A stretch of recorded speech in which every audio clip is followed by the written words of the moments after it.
Check digits. A check digits or a checksum is used to verify errors or identification numbers. A check digits is a single number that is generated using the other character from the identification number.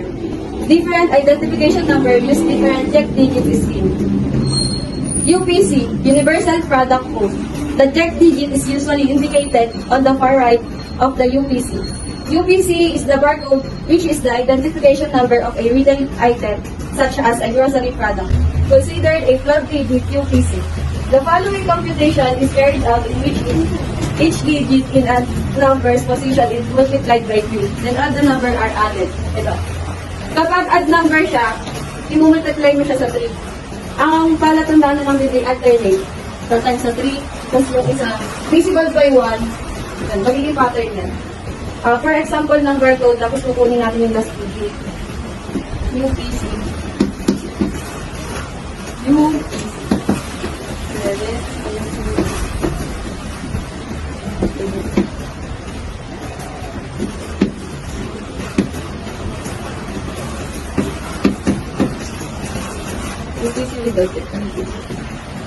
Step 1. Multiply number in each position by 3 or 1 as indicated.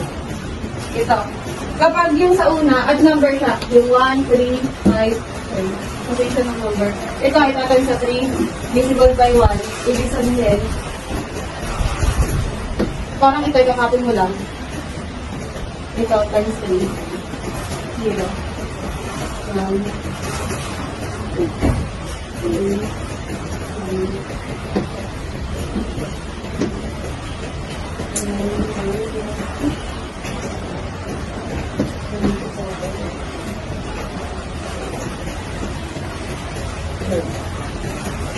alternate lang. Basta yung add number, itatay sa 3. Tapos para makuha ito nasa baba.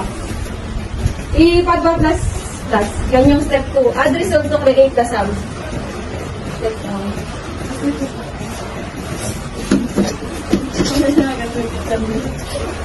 Tapos, yung step 2, ipag-a-add yan. 21 plus 7, plus 0, plus 8, basta yan. I-equal niya sa... Ang equal niyan ay 97. Ito, magiging step 2. Step 3. Subtract the resulting sum from the number that is multiple of 10 nearest to it. Itong 97, malapit sa 100. 100 minus 97 is equal to 38. Yan yung pinaka-huling number na makukuha sa barcode. Yan ang tinatawag na check digit. Yan na. Code is a symbolic way to present information. Code is most often a word or short phrase that symbolically assigns a summative, salient essence capturing and/or evocate attribute for a portion of language based on visual data. Module objectives. Although coding theory has developed into a large independent discipline, this module attempts to provide students with the basic ideas of the solid subject. It introduces the concept of modular arithmetic, which is essential in most coding algorithms. It is also discussed cryptography, particularly some of the classical crypto systems from which current sophisticated methods are actually based. Cryptography is concerned with security, privacy, or confidentiality of communication over an insecure channel. Over the past few decades, the term coding theory has become associated predominantly with error-correcting codes. A good part of this course will be devoted to coding theory. In cryptology, a code is a method used to encrypt a message that operates at the level of meaning. That is, word of phrases are converted in something else. A code might transform change into CVGDK or cocktail lang.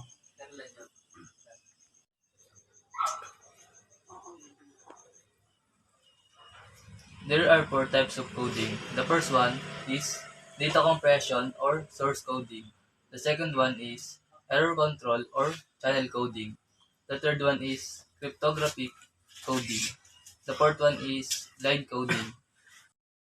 Identification number are used to identify individual item specific produce people, accounts, or documents. These numbers are useful for easy recognition and detection of materials and for tracking inventory of products or documents. Example, a vehicle plate number LTO 1232, a 13-digit international standard back number for a book. A numeric identification number is a single positive number of strings of digits, sometimes separated by space or dashes. An alphanumeric identification number has a string of digits, letters, and/or other symbols. The following are example of identification numbers. A check digit or a checksum is used very errors. On identification numbers, a check is a single number that is generated using the other characters. From the identification numbers, different identification numbers use different check digits schemes. For example, the UPC, a barcode, 0360000241 has last digit is 7 as the check digit. If the other numbers are correct, to the check digit calculation must produce 7 and 1. We add the odd numbers digit. What is the example of barcode? It can also load the details of the product or log information about that product into a database. An example of a barcode reader is a supermarket barcode scanner that reads and logs the price of a product. The picture is an example of a barcode reader from HP March 5 to 2022. Are there? There are about 30 major barcode formats that are commonly used today based on the linear alphanumeric, and two-dimensional design. September 14, 2022. Discuss the process of distinguish data. Data is fragmented piece of symbols and characters strung together. Information is refined data, whereas knowledge is useful information. Additionally, data can lack context. We look secularly, whereas information give context to data, and knowledge bring depth and understanding to such information. Okay, good, sir. Analyze encrypted data. Unscripted data will be transformed into ciphertext so that the only person who has the key can open that data. Therefore, analysis will be done for in application that implements a one-time pad algorithm for encrypting data. Detect zip codes errors. This article describes possible reason for an error processing. Check out the zip code you supply. Failed validation errors. These errors occurs when there is attempt transaction. Will the billing zip code provide those not match that zip code on file with the purchase bank? This response is received directly from Usling Bank.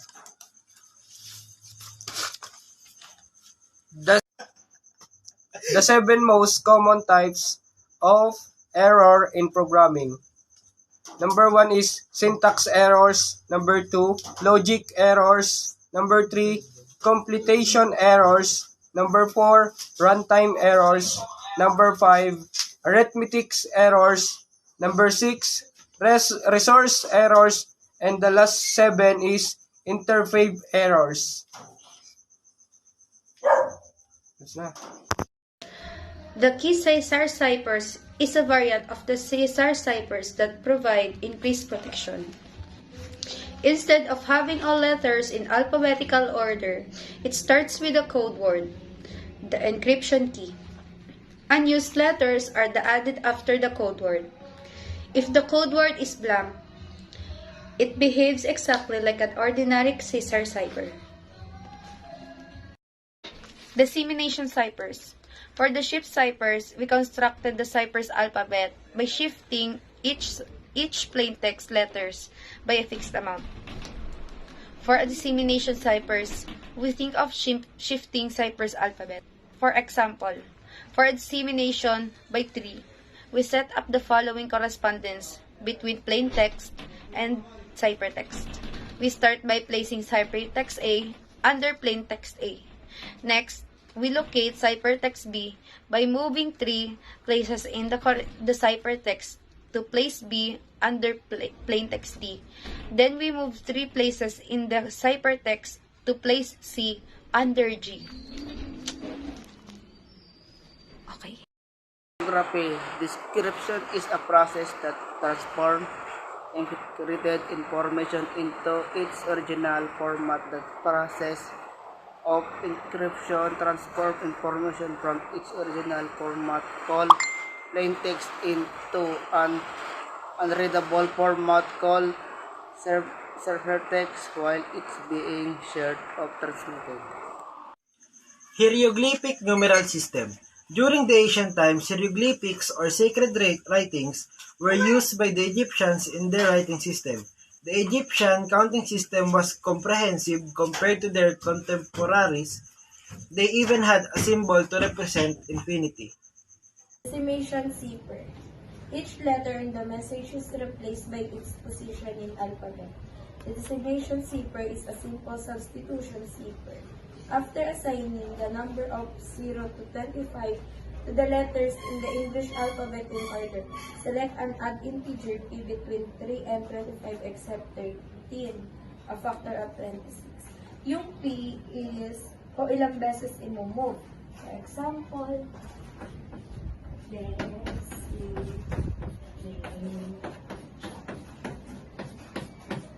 D is 3, E 4, C is 2, 8, 8,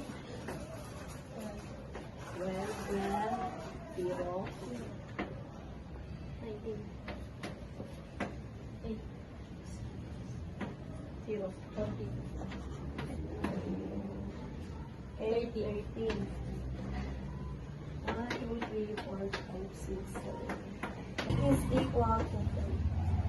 Tatimes natin siya. 3 times 3, 9.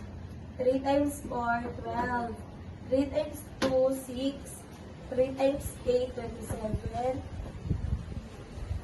Is equal to 3. Tatimes natin siya. 3 times 3, 9.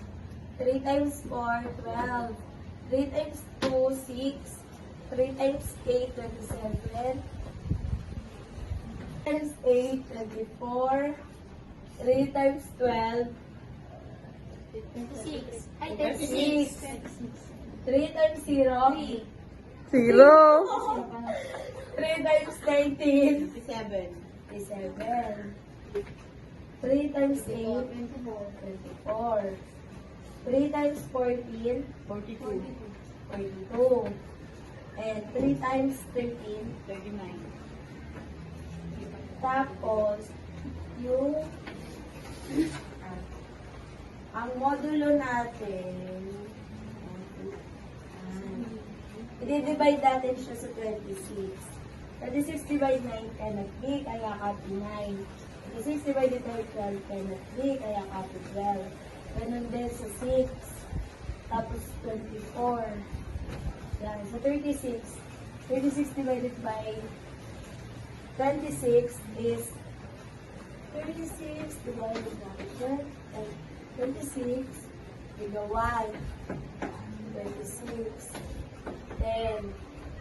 And then 2 times 0. 100 divided by 1. Is point something 100.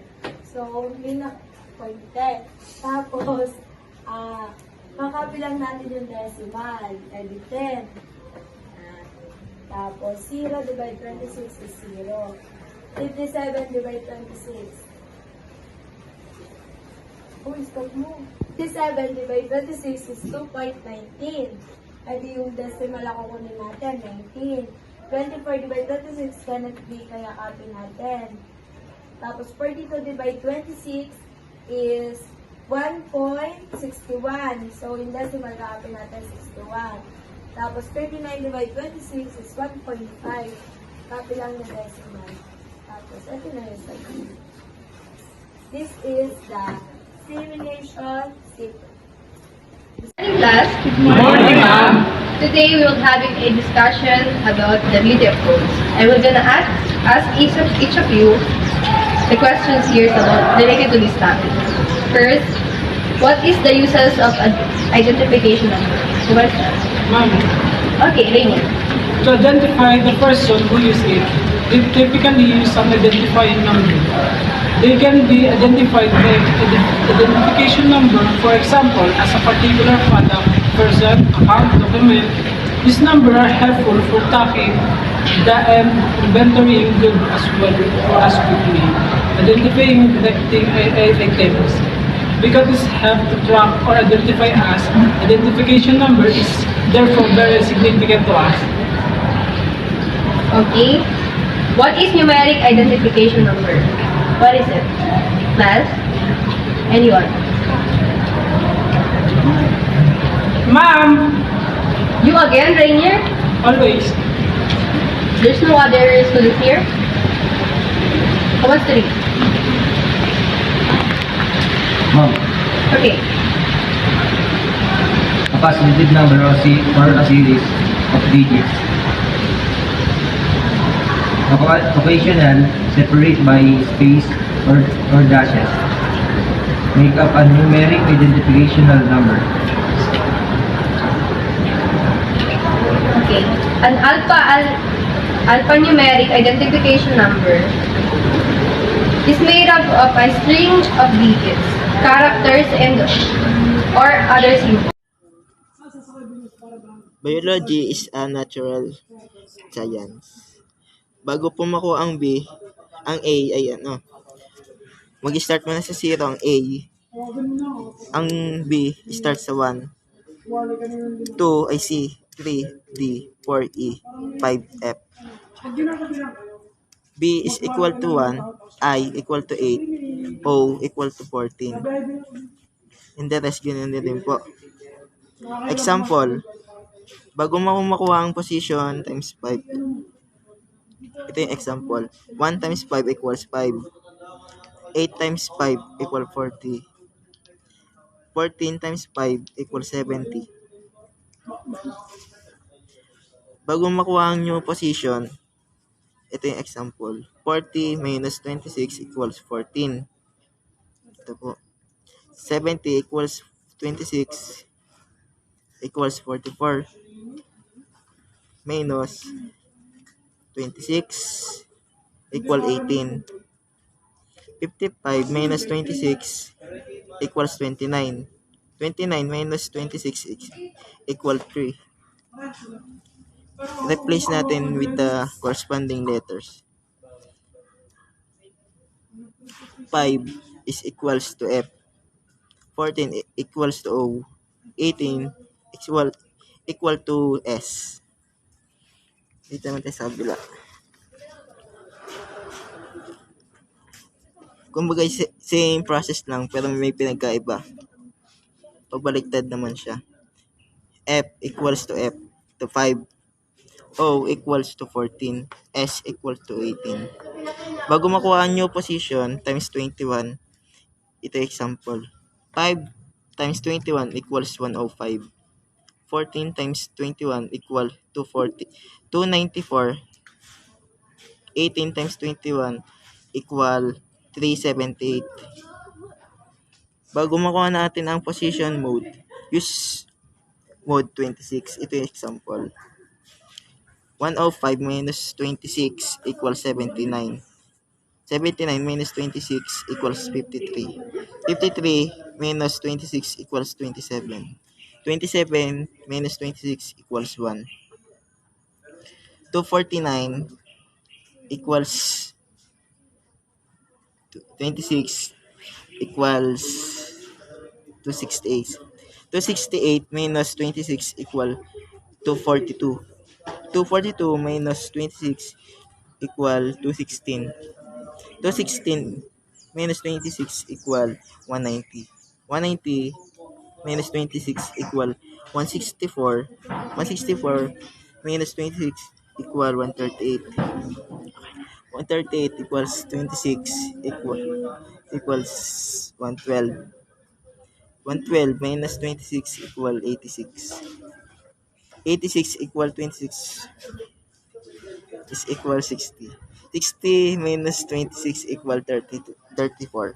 34 minus 26 equals 8. Um, bago natin replace all values by their corresponding letter. 1 equals to B. 8 equals to I. 14 equals to O. Biology is always natural science. Ito na yun. Thank you po. A barcode is a set of vertical bars, long and short. Its spaces which provide an indispensable tool for tracking a variety of data from tracing and vectoring. Caches is most establishment mainly automated cache register. The counting information is a barcode done through the use of handy scanner which has the capability of converting a code into statistics. Barcoding is an efficient way of translating data instantaneously and accurately. It is used for automated data collection. It eliminates the occurrence of human error since through use of data scanner, transmitting data is.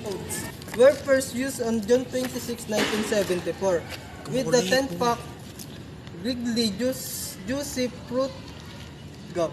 According to Stewart, 1995, the simple barcode is the postnet code X by the US Postal Service is commonly seen in the business reply envelopes. The zip Go. Go. The zip plus 4 code, which is the zip code of the US Postal Service, which started in 1983, contains 52 long and short vertical bars. The long bars at the beginning and the end of the zip plus 4 code serve as a guard bars, and the remaining 50 bars. The 50 bars are divided into blocks of 5, and each block contains 2 long bars and 3 short bars. Each block represents a single digit, and the 10th digit is used error correction. Below the pattern used for the barcodes. An error is easily detected in a Z4 plus. Code is a block of vertical bars, does not contain exactly 2 long bars and 3 short bars, because the location of the wrong blocks that can be detected, the check digits can use to correct such an error.